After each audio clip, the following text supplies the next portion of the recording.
тези информации дека некој го чува со недели пред неговиот стан.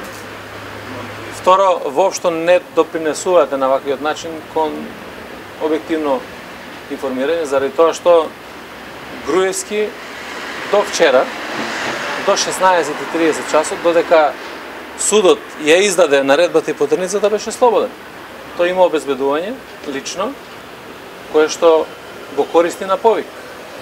И тоа не е обезбедување кое што е 24 часа со него и во станот и пред станот, за да може да го чува, така да заради јавноста и заради вистината, факт е дека вчера во 16:30 часот се достави наредбата од страна на Основниот суд Скопје 1 и при тоа е распишана национална потерница по него. Службите од одделот за потреги работат во обезбедувањето на лицето. Како? Пред да се издаде наредба во петок, вечерта пред неговиот стан немало полиција или лица од службите што чекале пред неговиот стан. Сакам да кажам дека 24-часовното обезбедување кое што го има лично е обезбедување кое што го користи на негов повик. Кога последен пат Како?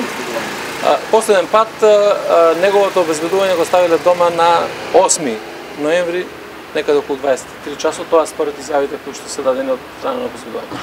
Вчера од ВМРО ДПМН обвиня дека никогаш немало полициска обсада ваква на опозицијска партија. Дали да го купувате информација дека не во партијата, не влеговте внатре, зошто? Вчера немало обсада никаква ниту на политичка партија, ниту на било кој друг објект. Постапувајќи врз основа на наредбите, тоа што го имавме како проценка за можните локации, имаше полициски службеници во близина на седиштето на ВМРО ДПМН, имаше контрола на автомобили, меѓутоа никога не стануваше збор за обсада, ниту па за било какво действие кој што е насочено кон ВМРО ДПМН. Има ли информации што бараше полицијата таму? Зашто баш таму? Имаше ли никакви информации дека е во партијата или некои други работи? Има безбедносни проценки кои што ги користат службите. И затоа и на ако вака тргнуваме, треба да прашате и зошто на излезот од Скопје имаше на сите места, па зошто на граничните премини и така натаму и така натаму. Тоа било се заради Груевски или заради нешто друго? Комбинација и за едно и за друго. Однесете ли оставка доколку Груевски не се него патите Груевски да се прави закон, да се не дали за тоа што мора да постои одговорност. Ако човек колку барем поранешен премиер не може да го платите, замислите што како би било во други случаи?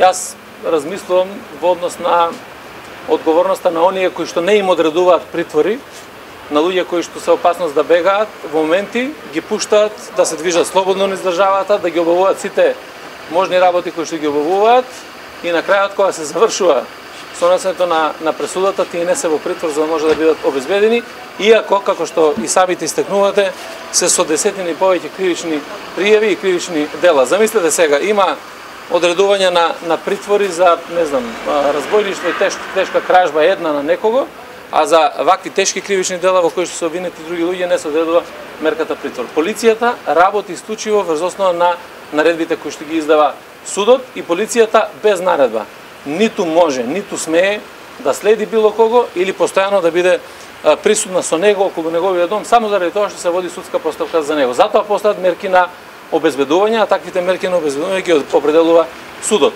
И сега ова нека биде порака. Јас очекувам дека ќе имаме информации, ќе дојдеме до ова лице, меѓутоа ова не е прашањето само за Никола Груевски, прашање за сите кои што се на некој начин осомничени, за кои што се водат постапки и така натаму, при одлуките судот треба да внимава на и овој момент, кој ќе дојде до моментот на пресудата, односно до правосудното наказание. Господин Испасовски, ова не е прв случај. Значи, за Груевски и Бошковски се случи истото и пак предстои се впери во судот. Сте разговарали ли со премиерот, со некои други надлежни институции, ако обезбедувањето е проблем, тоа да се реши? Законот го предвидува обезбедувањето. Само треба да се носат одлуки за таква работа. Затоа и во Законот за кривична поставка е предвидено како и на кој начин треба да се обезбедуваат овие лица. Вие знаете и во тој случај како постапуваше Врховниот суд и во другите случаи во кои што не беа одредувани на мерките на притвор заради некакви нивни слободни уверувања. Јас не сакам да ги коментирам одлуките на судот, сепак тоа е нивна одлука, меѓутоа тие се меродавни кои што ги носат одлуките за. Вие не ги следите таквите лица? Па ја мислам дека спротивно на закон, ако продолжиме да следиме како што следеа и порано, ќе имаме сериозен проблем. И од медиумите, и од јавноста, и генерално од сите во Република Македонија и надвор од Република Македонија. Следењето треба да биде само врз основа на закон. Тоа не пуштаме ние меѓународна потерница, судот одредува. Имате ли информации каде и дали е напуштено помеѓу време државата? Не очекувате дека би поставиле еден линк на площадот и заедно со полицијата и со медиумите да ја спроведуваме целата акција. Долу дали е напуштено државата или не? Значи, сите информации кои што ги имаме ги анализираме и работиме во однос на обезбедувањето на лицето. Меѓутоа, тоа не се информации кои што можеме вака слободно во јавноста да ги споделуваме за да може да сите заедно го бараме. Дали вчера попаднат во Груевски во Гипек од другите што предуват гаражата практично што се поврзува со штабот на Варна? Вчера го баравме Груевски во неговиот дом, ќе го бараме и на уште неколку локации, меѓутоа се спроведат и други мерки на преглед на возила и така натаму, не само во однос на барањето него, туку и на по други сознанија кои што има. Умерот да помалите одите, вели вчера кажа окаму дека доколку сака, доколку има полицијата налог, може да влезе. Меѓутоа убедува дека тоа не е така.